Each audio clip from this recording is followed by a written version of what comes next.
Vamos abrir a nossa Bíblia no livro de Jeremias, capítulo 23. Livro de Jeremias, capítulo 23. Dando continuidade aí ao nosso estudo do livro de Jeremias.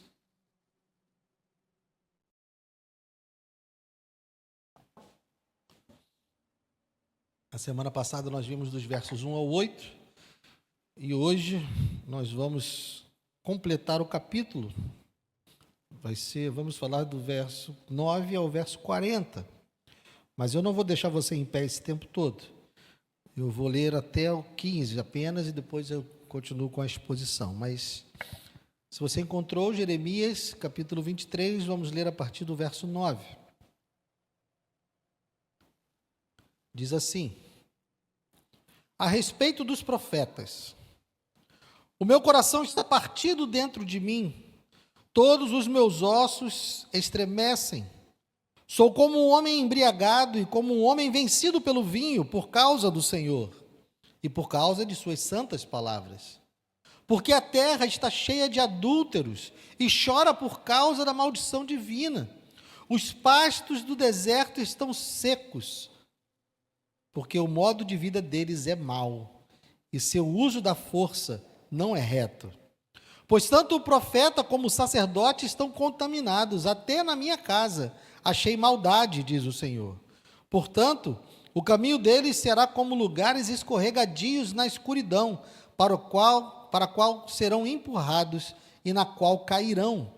Porque trarei sobre eles a calamidade, o ano da sua punição, diz o Senhor. Nos profetas de Samaria vi algo que causa desgosto. Profetizaram por Baal e fizeram o meu povo de Israel andar errante.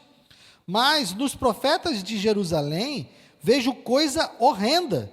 Cometem adultério, andam com falsidade e fortalecem as mãos dos malfeitores, para que não se convertam da sua maldade. Para mim, todos eles se tornaram como Sodoma e os moradores de Jerusalém como Gomorra.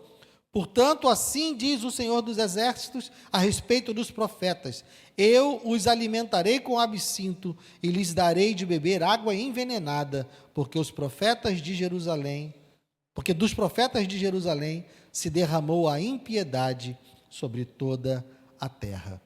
Pai amado, obrigado, Deus, por essa porção da tua palavra que lemos agora e pelos demais que ainda iremos ler ao longo dessa exposição. Que o Senhor possa nos abençoar nessa noite. Precisamos do teu Espírito, precisamos da tua unção. Ó Deus, que não seja eu a falar, mas que seja o Senhor, pois a tua igreja não precisa dos meus pensamentos, das minhas ideias e das minhas palavras. A tua igreja precisa da tua voz. É de ti, ó Deus, que vem o nosso alimento, é de ti que vem o nosso vigor. Então, Senhor, fale conosco nessa noite, por favor. Não deixe que eu atrapalhe o teu falar, para a glória do teu nome, é o que eu te peço. E já te agradeço no nome de Jesus. Amém e amém. Pode sentar, querido.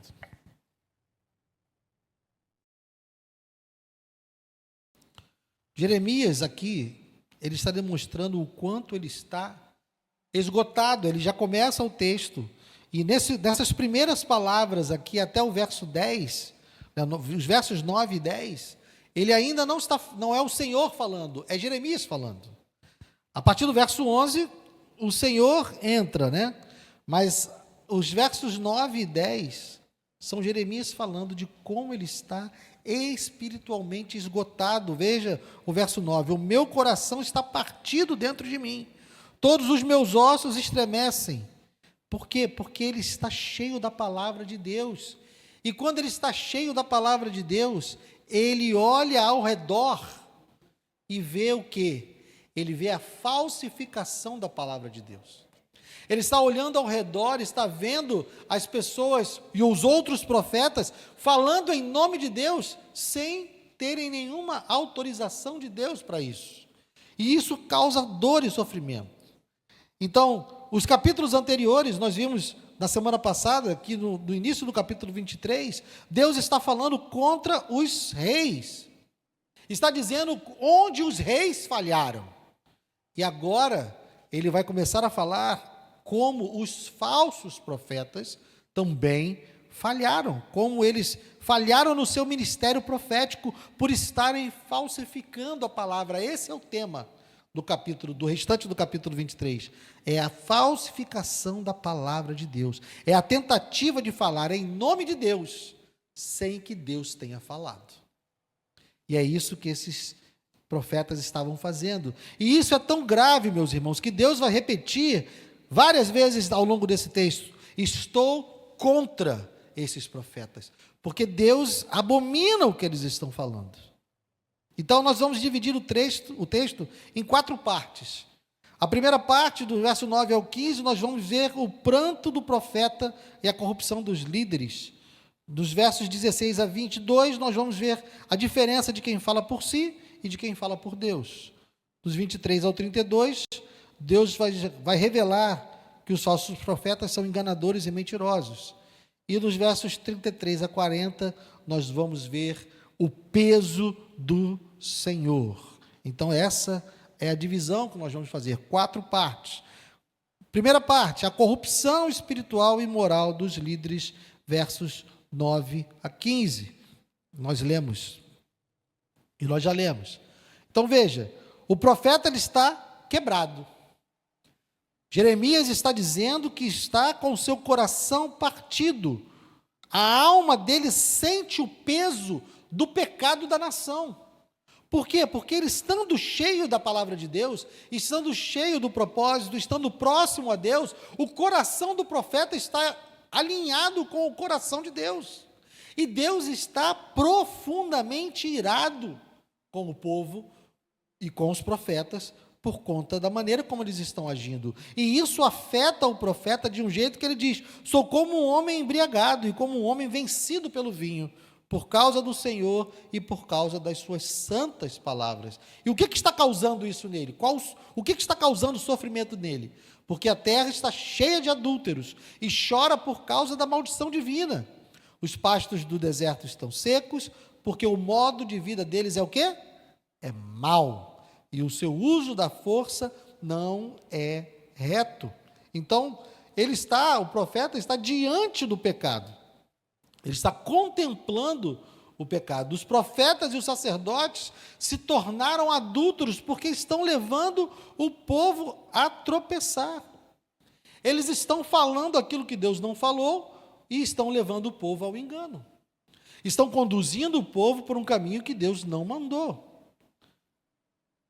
E não é dizer que a profecia que esses homens estão falando tem a ver com algum erro teológico, ou porque eles estão enganados. Não. Eles estão profetizando de acordo com o seu coração corrompido. Eles estão profetizando o que Deus não profetiza, eles estão dizendo o que Deus não diz, não é porque eles estão enganados, é porque eles estão desconectados de Deus. Eles estão fora da santidade de Deus. Eles estão vivendo uma vida completamente fora da palavra e dos propósitos de Deus. Então não tem como eles falarem em nome de Deus. Porque Deus e a sua palavra são uma coisa só. Não existe desencontro, não existe descompasso entre Deus e a sua palavra. Ele é totalmente coerente. Então, quem está falando contra a palavra de Deus, no caso dos profetas, está contra Deus, está afastado de Deus. Então, meus irmãos, não se enganem, não existe nenhuma pregação neutra, não existe nenhum púlpito, nenhuma direção que venha da palavra de Deus que seja neutra. Ou se está falando a verdade e se santifica o povo pela verdade, ou está contaminando o povo com falsidade. Não existe meio termo.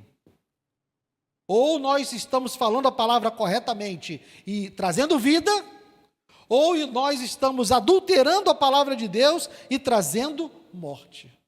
Não existe meio termo.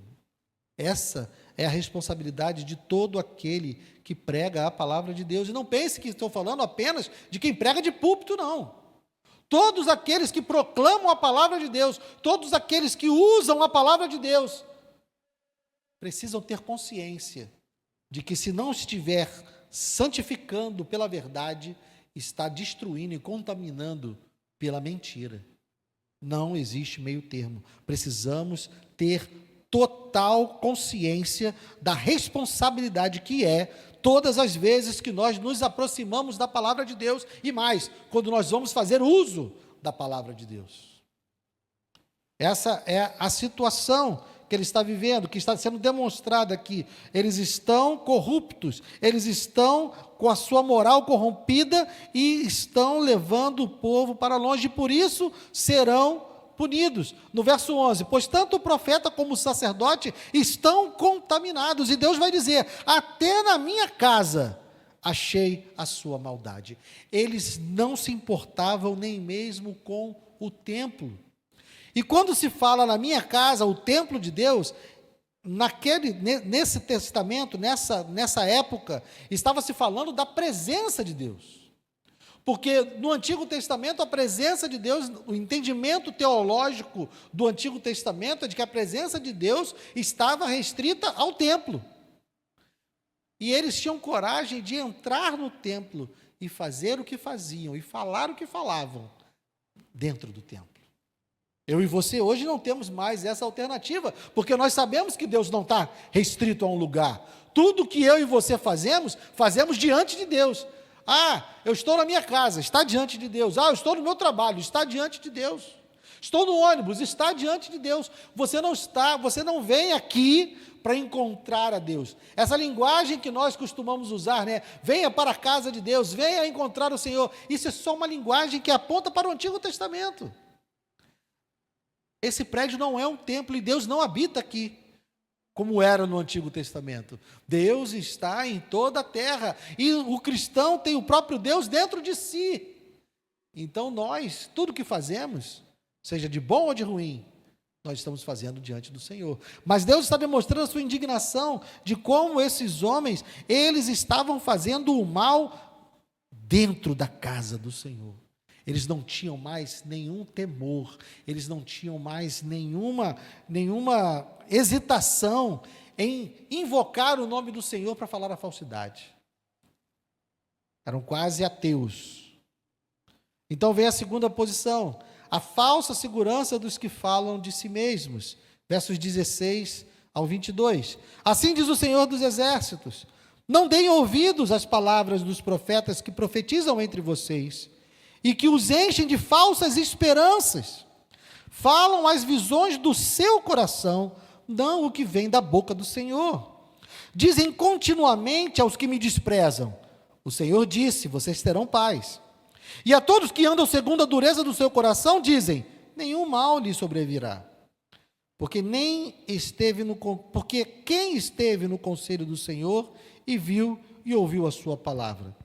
Quem esteve atento à sua palavra e a ouviu? Eis a tempestade do Senhor. O furor saiu e um vendaval passou sobre a cabeça dos ímpios. A ira do Senhor não se desviará até que ele execute e cumpra os desígnios do seu coração. Nos últimos dias vocês entenderão isso claramente. Não mandei esses profetas, mas eles foram correndo. Não lhes falei, mas eles profetizaram. Mas, se tivessem estado no meu conselho, teriam anunciado as minhas palavras ao meu povo, e o teriam feito voltar do seu mau caminho e da maldade das suas ações. Então, aqui Deus está textualmente dizendo que eles estavam falando mentiras. Pessoas que desprezavam o Senhor e que deveriam ouvir uma palavra de admoestação, deveriam ouvir uma palavra de advertência, o que eles diziam? Vocês terão paz. Pessoas que andavam segundo a dureza do seu coração, que mereciam ouvir a repreensão do Senhor, mas os profetas diziam para eles o quê? Nenhum mal lhes sobrevirá. Eles estavam mentindo. Por isso que aqui no verso 13, Deus diz que os profetas de Israel são piores do que os profetas de Samaria. Verso 13, nos profetas de Samaria vi algo que causa desgosto. O que eles fizeram? Profetizaram por Baal e fizeram o meu povo de Israel andar errante. Mas o povo de Israel fez pior. Mas nos profetas de Jerusalém vejo coisa horrenda. Cometem adultério, andam com falsidade e fortalecem as mãos dos malfeitores para que não se convertam da sua maldade. Por que é pior? Porque os profetas de Samaria não estavam falando em nome do Senhor. Os profetas de Samaria estavam falando em nome de Baal. E eles falavam o que eles quisessem. Baal é um falso deus, é um ídolo. Então, enquanto os profetas de Samaria falavam em nome de outro deus, o problema era do povo que estava seguindo eles. Mas os profetas de Jerusalém estavam falando mentiras em nome do Senhor. Isso é muito pior. E por isso que ele diz que é coisa horrenda. Então, compare esses profetas com Sodoma e Gomorra. Vejam a gravidade. É melhor que alguém esteja lá fora falando em nome de ídolos e de demônios do que aqui dentro falando mentiras em nome de Deus. É muito mais grave. Deus está muito mais irado com aqueles que falam mentiras em seu nome do que com aqueles que falam mentiras em nome de falsos deuses. Porque assim estão transformando Deus em mentiroso. Então Deus avisa quem é que esteve no conselho do Senhor. Esses homens, esses profetas não estiveram no conselho do Senhor. Esses profetas não ouviram a voz de Deus, eles não estavam falando em nome de Deus. E por isso eles seriam castigados. Por isso a tempestade do Senhor, que ele fala no verso 19, né? Eis a tempestade do Senhor. O furor saiu e um vendaval passou sobre a cabeça dos ímpios. A ira do Senhor não se desviará, até que ele execute e cumpra os desígnios do seu coração. Ele havia enviado Babilônia para destruir a nação do sul, destruir Judá, e ele não ia voltar atrás. E os profetas, esses falsos profetas, tinham tudo a ver com isso. Da mesma forma que os reis tinham a ver com isso, da mesma forma que o povo tinha a ver com isso, os profetas e sacerdotes também são responsáveis. Era uma corrupção generalizada, mas esses homens estavam falando em nome do Senhor. Estavam falando de paz e paz quando não há paz. Estavam falando aquilo que o povo queria ouvir, estavam falando aquilo que os reis queriam ouvir. Dizendo, olha, vai ficar tudo bem, não se preocupe. Era isso que os reis queriam ouvir. O verdadeiro profeta, ele fala com temor, porque primeiro ele foi quebrantado pela voz de Deus. Você veja todos os profetas das Escrituras, todos eles estão quebrantados pela palavra de Deus. Não há ninguém que se levante com arrogância, não há ninguém que se levante para o autoengrandecimento. O verdadeiro profeta tem temor de falar apenas aquilo que Deus falou, e não aquilo que as pessoas querem ouvir. Porque quem diz o que as pessoas querem ouvir está buscando glória para si mesmo.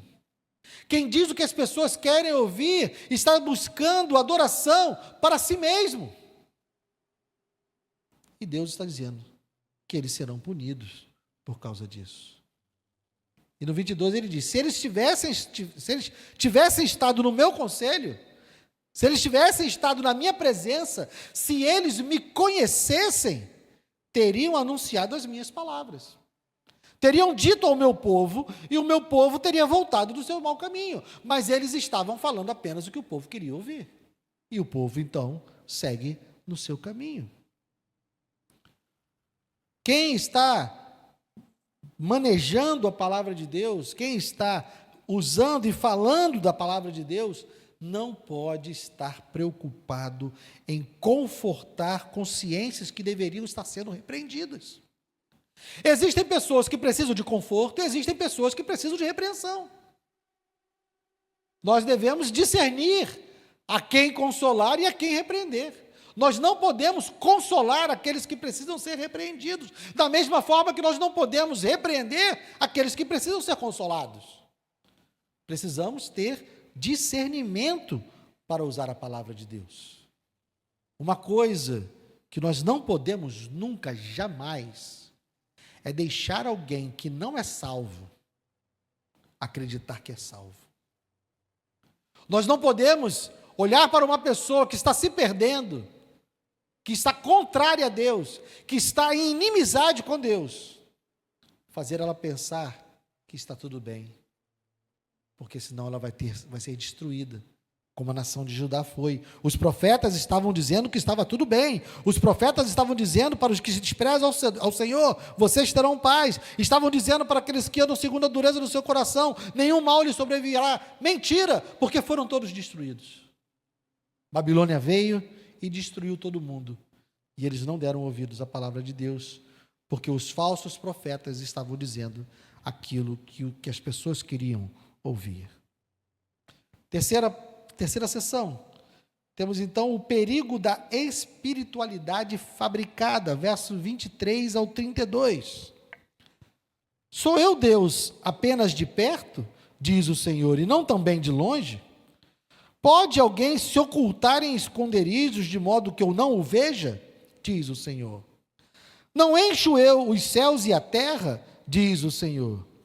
Tenho ouvido os que dizem, aqueles profetas, proclamando mentiras em meu nome, dizendo, sonhei, sonhei. Até quando acontecerá isso no coração dos profetas, que proclamam mentiras, que proclamam só um engano do próprio coração? Até quando tentarão fazer com que meu povo se esqueça do meu nome, por meio dos sonhos que contam uns aos outros, assim como os pais deles se esqueceram do meu nome, por causa de Baal? O profeta que tem um sonho, conte-o como um simples sonho. Mas aquele em quem está a minha palavra, fale a minha palavra com verdade. O que é a palha? Não, o que a palha tem a ver com o trigo, diz o Senhor. Não é a minha palavra como fogo, diz o Senhor, e como um martelo que despedaça a rocha? Portanto, eis que eu sou contra esses profetas, diz o Senhor, que roubam as minhas palavras uns dos outros. Eis que eu sou contra esses profetas, diz o Senhor, que pregam a sua palavra e afirmam, ele disse. Eis que eu sou contra os que profetizam sonhos mentirosos, diz o Senhor, e os contam, e com as suas mentiras e leviandades fazem o meu povo andar errante. Eu não os enviei, nem lhes dei ordem alguma, e eles não trazem nenhum proveito a esse povo, diz o Senhor. Deus está aqui denunciando o engano de visões e sonhos. O engano que há em se colocar qualquer experiência acima da palavra. Ele não está negando que pode falar através de sonhos. Ele não está negando que pode haver um momento em que ele fale através de sonho. Mas o que ele está dizendo é que a experiência não autentica a mensagem. Nós não podemos sair por aí dizendo que qualquer coisa que nós sonhamos é um sinal ou uma palavra de Deus. Nós não podemos sair procurando significados em qualquer sonho que nós temos, achando que é Deus falando alguma coisa, porque nós não temos essa autorização. Deus está dizendo, olha, conte o seu sonho como se fosse um sonho. Verso 28, o profeta que tem um sonho, conte-o como um simples sonho. Gente, sonhei com isso. Não sei se é ou não é, mas eu sonhei com isso. É um sonho. Eu não posso chegar aqui dizendo, Deus me deu um sonho. Como eu posso fazer uma afirmação como essa? Ele fala aqui de palha e trigo. Esse sonho é como palha. A palavra de Deus, quando ele diz, mas aquele em quem está a minha palavra, fale a minha palavra com verdade. O que a palha tem a ver com trigo. Então nós não podemos trocar o trigo, o pão, o alimento que é a palavra de Deus, por palha, que é o sonho das pessoas. A palavra de Deus é concreta. A palavra de Deus é fiel. A palavra de Deus é confiável. Eu não posso me guiar pelos sonhos dos outros, nem pelos meus. Eu fico impressionado com a banalização do Deus me disse. Tem gente que parece que Deus fala com ela toda hora. Eu brinco com alguns amigos dizendo assim, tem hora que eu vou reclamar com Deus de ciúme, porque Ele fala toda hora com as pessoas. Eu tenho 30 anos de convertido, meus irmãos, e Deus só falou comigo 3 vezes. Deus falar comigo, porque Deus fala comigo todo dia através da palavra. Mas Deus intervir na minha vida, falando, me dizendo algo especial, algo específico. Em 30 anos de relacionamento com Deus, Ele só fez isso comigo 3 vezes. Mas é um tal de Deus me disse. Por que você vai sair dessa igreja? Não, porque Deus me falou que o meu tempo aqui já tinha passado. Sabe o que é isso? É que você não quer dizer porque está indo embora. Você não quer dizer o que te chateou. Você não quer dizer o que você ficou magoado. Aí você pega Deus e coloca, não, Deus disse que meu tempo aqui já tinha passado. Por que você pediu demissão? Não, Deus disse que tinha algo melhor para mim. Por que você comprou essa casa sem ter dinheiro? Não, porque Deus disse que Ele ia suprir para eu comprar essa casa. E é um Deus me disse para lá, Deus me disse para cá. Meu Deus! Ou eu estou muito mal com Deus, ou tem algo errado. Porque quando eu vou comprar um carro, Deus não me diz nada. Não vai eu não fazer as contas, olhar a conta bancária, ver direitinho os juros, ver se eu vou ter dinheiro para pagar. Deus nunca mandou eu comprar um carro. Deus nunca mandou eu sair do emprego. Deus nunca mandou eu fazer nada disso, gente. Mas as pessoas estão o tempo inteiro dizendo, Deus me diz, Deus me diz. Essa é a nova idolatria religiosa. Dizendo coisas que Deus não disse. Sem temor algum. É usar o nome do Senhor como instrumento de autoafirmação. E a gente tira a responsabilidade de nós. Não, foi Deus que mandou fazer. Foi Deus que me disse. Ai, meu Deus. A verdadeira piedade é humilde, meus irmãos. Só vai dizer Deus falou quando Ele de fato falou. Só quando a gente tiver certeza. Vou compartilhar com você. Guilherme, então tá bom, como é que você teve certeza? Vou compartilhar uma das vezes que Deus falou comigo. Uma das vezes. Tem um amigo que cuida da suspensão do meu carro há muitos anos. O Eric, lá de Realengo. Um garoto trabalhador, desviado do evangelho, trabalha em casa, consertando carro. Alguns anos atrás, ele sofreu um acidente doméstico enquanto cozinhava e queimou o peito, o braço, com queimaduras graves. E ele ficou impossibilitado de trabalhar alguns meses. E quem não trabalha, não come. Né? E eu, na época, não tinha condições de socorrê-lo e fiquei angustiado com isso, de não poder socorrê-lo. Na época eu trabalhava, eu tinha um trabalho paralelo, onde eu recebia comissões pelo meu trabalho.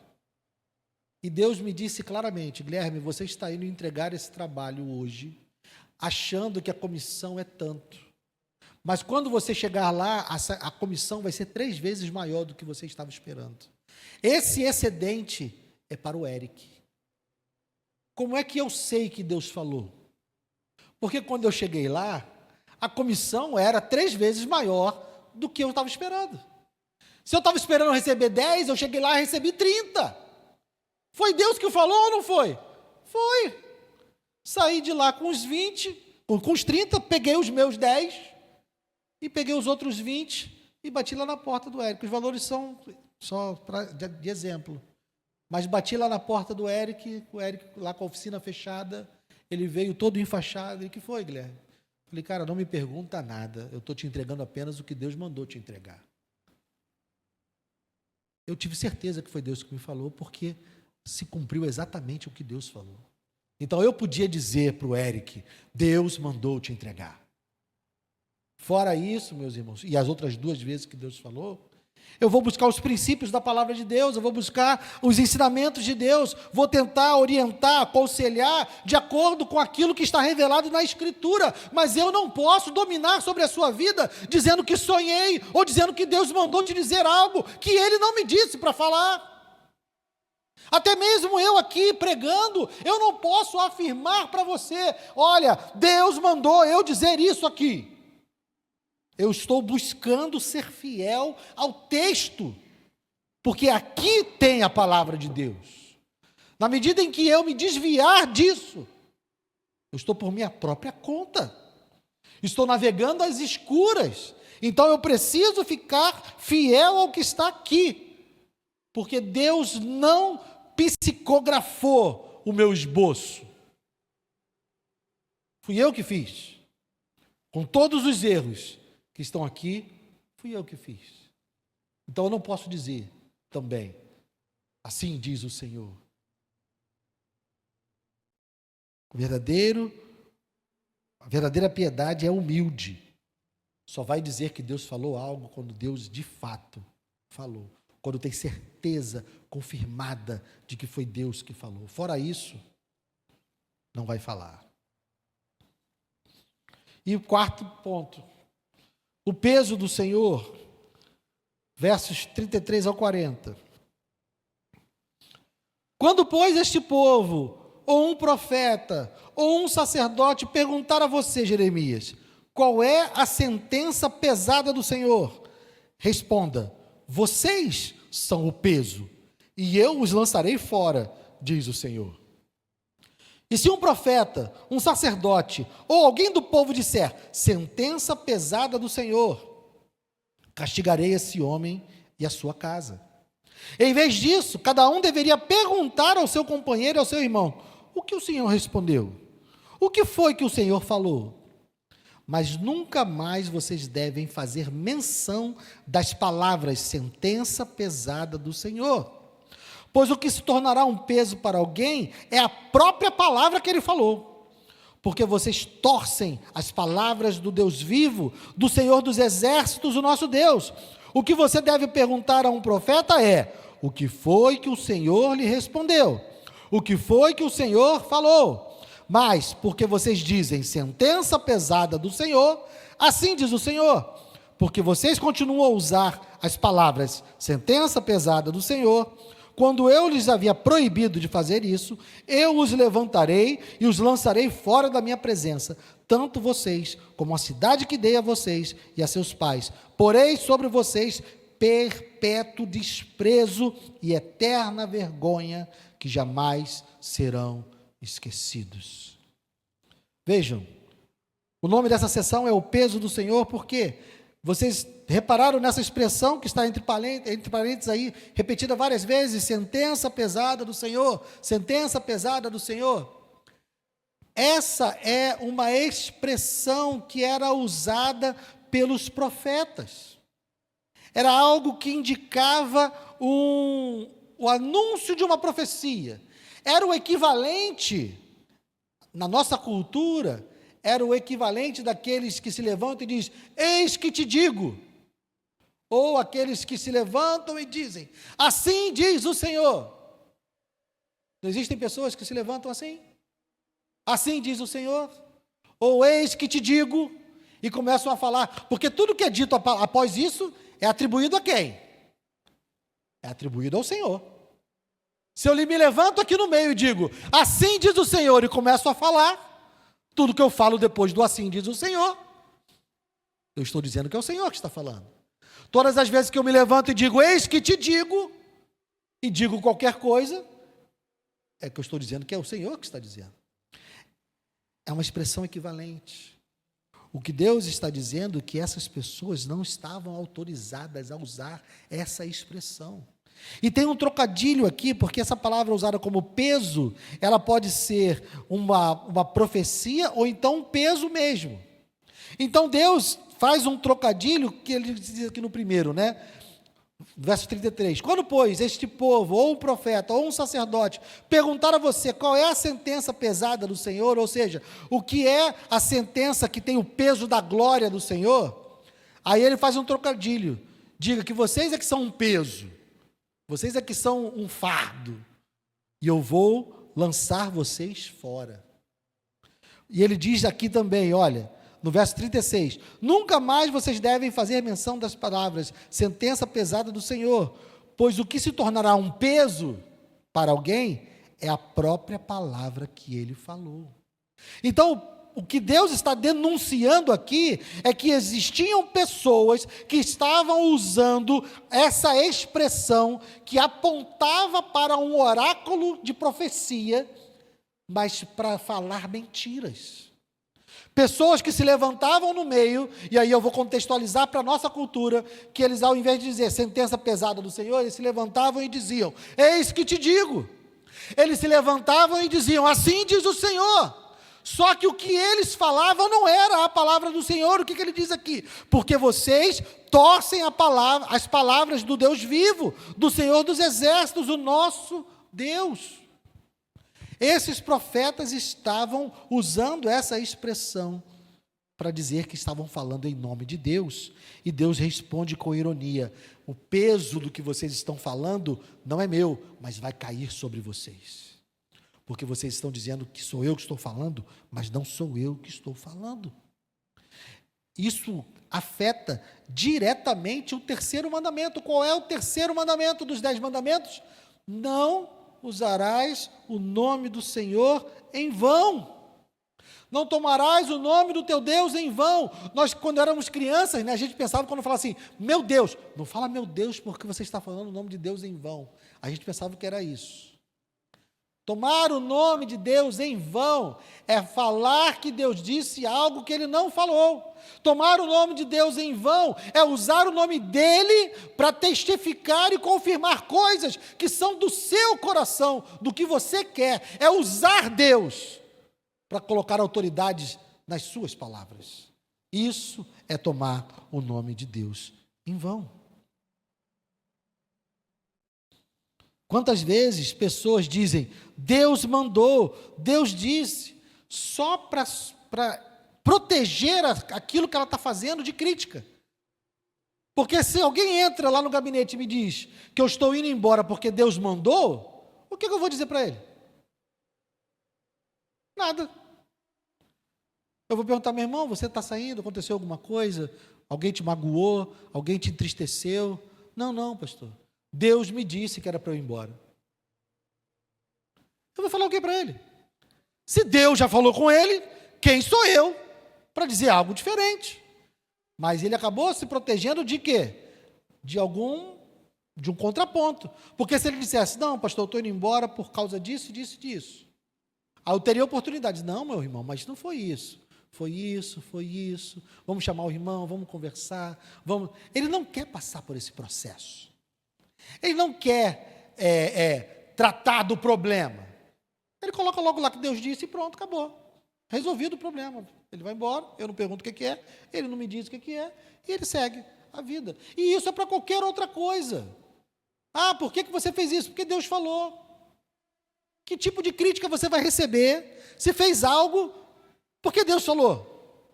Você está só se protegendo. Ninguém vai poder argumentar com você. Ah, não, eu arrumei um emprego lá em outro estado, mas não tem como morar lá. Minha esposa vai ficar aqui, eu vou ficar lá. Ué? Mas é um bom emprego, é um bom salário, mas eu vou ter que ficar 2 anos lá e minha mulher aqui. Mas Deus falou. Então, Deus falou, cara. Então, Deus falou. Eu vou dizer o quê? Só vou dizer que eu acho estranho Deus mandar você ficar afastado 2 anos da sua mulher. Mas se Deus falou, Deus falou. Aqui Deus está dizendo que odeia isso. Deus odeia que nós falemos algo que Ele não falou, dizendo que Ele falou. Quando nós dizemos que Deus disse algo que Ele não falou, nós estamos equiparados a Sodoma e Gomorra. É o que o texto diz. Ele tinha menos ódio dos profetas de Baal do que ele tinha dos profetas de Jerusalém, porque os profetas de Jerusalém estavam usando o nome dele, e os de Baal não. Então, meu irmão e minha irmã, tenha muito cuidado, porque você pode estar criando um Deus só para você, e esse Deus é o seu próprio coração, é aquilo que você quer, é aquilo que você tem vontade, é aquilo que você não quer que ninguém se meta, é aquilo que você não quer que ninguém dê opinião, é aquilo que você não quer que ninguém venha te corrigir, porque foi Deus que te disse, e acabou. Conclusão, meus irmãos. Esse capítulo 23 de Jeremias denuncia com veemência os falsos profetas que falavam em nome do Senhor, sendo que Deus nunca tinha falado com eles. E nós continuamos fazendo isso até hoje. Existem esses jargões religiosos, essas expressões piedosas que alguns de nós dizem, alguns do púlpito, alguns do meio do povo, que dizem: assim diz o Senhor, Deus mandou te dizer, Deus disse isso, eis que te digo, porque estão falando aquilo que Deus não falou. E nós precisamos ter muito cuidado com isso, porque Deus está dizendo que odeia isso. Por que ele odeia? Porque não tem como separar Deus da sua palavra. Se nós dissermos alguma mentira em nome de Deus, nós estamos dizendo que Deus é mentiroso. Deus não se separa da sua palavra. Então, quem não conhece a palavra, não conhece a Deus. Quem rejeita a palavra, rejeita a Deus. Quem distorce a palavra, distorce a Deus. É a mesma coisa, por isso que o juízo é inevitável. Deus vai punir esses falsos profetas, porque eles estavam falando mentiras em nome do Senhor, roubavam o nome do Senhor para fazer o que quisessem com o nome do Senhor. Estavam violando o terceiro mandamento. E o que aconteceu quando a palavra do Senhor se fez carne? João capítulo 1, avance lá, João capítulo 1.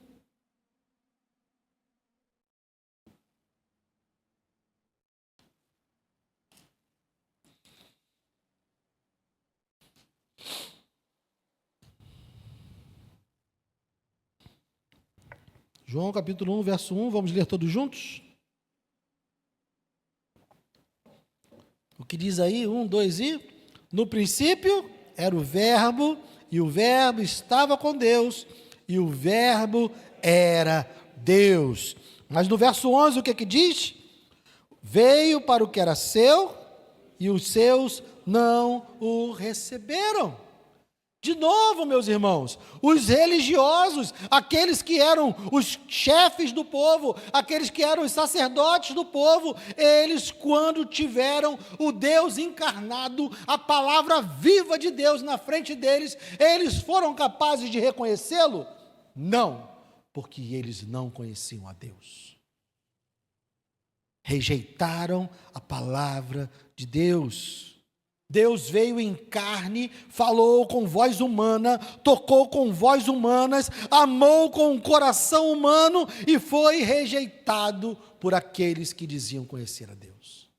Foi crucificado porque eles preferiram as suas próprias tradições, eles preferiram os seus próprios discursos, eles preferiram os seus próprios sistemas, porque não quiseram se submeter à palavra de Deus, não quiseram ouvir, eles não suportaram a verdadeira palavra de Deus.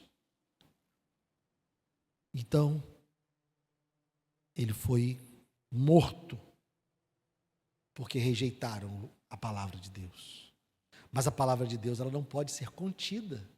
E da mesma forma que a palavra de Deus se cumpre em Jeremias, apesar das mentiras dos falsos profetas, a palavra de Deus se cumpre em Jeremias, a palavra de Deus não pode ser contida, e a morte não pôde reter a palavra de Deus. Ele foi morto, mas ressuscita ao terceiro dia, e essa palavra viva continua até hoje falando conosco, salvando vidas, e também virá para julgar. Jesus é o nosso Salvador. E no dia do Senhor, essa mesma palavra que hoje salva, vai julgar a todos. Então, rapidamente, 4 aplicações baseadas nessa verdade. Primeiro, cuidado com a religiosidade sem a palavra. Cuidado. O povo de Judá amava ouvir a voz de Deus, que estava na boca dos falsos profetas, porque dizia somente o que eles queriam ouvir. Cuidado, porque você pode estar querendo apenas que Deus abençoe os seus planos. Você não quer que Deus mude os seus planos. Você só quer que Deus abençoe os seus planos. Você quer que Ele abençoe a sua vida.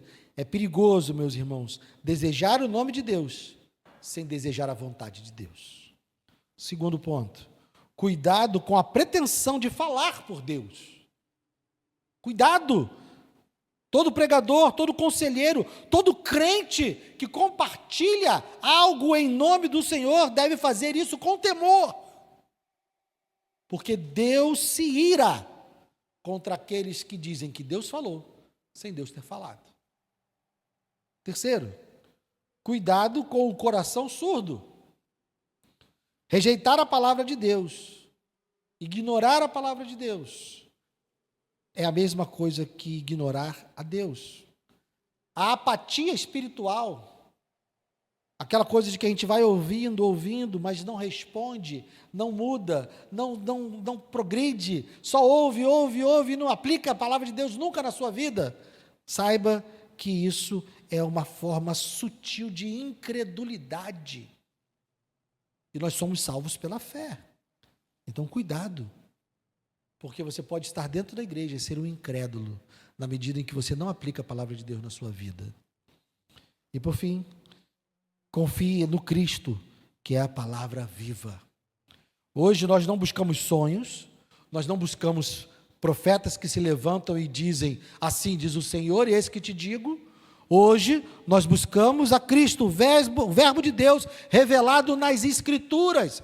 Nós recebemos de Deus o Espírito dele, e o Espírito dele inspirou essa palavra, e nós podemos ouvir a voz de Deus pela palavra. Não precisamos de nada além da palavra, porque o cânon se fecha. Nós não precisamos de nada além da palavra, porque toda a revelação de Deus aqui está. Toda a revelação de Deus. Conhecer a palavra é conhecer a Cristo. Rejeitar a palavra é rejeitar a Cristo. Amém? Vamos orar. Os irmãos que vão servir a ceia, por favor. Pai amado, obrigado, Deus, pela tua palavra e pela tua advertência, Senhor. Não nos deixe ser irresponsáveis, incrédulos, que dizem coisas que o Senhor não disse, que atribuem a Ti, ó Deus, palavras que o Senhor não falou.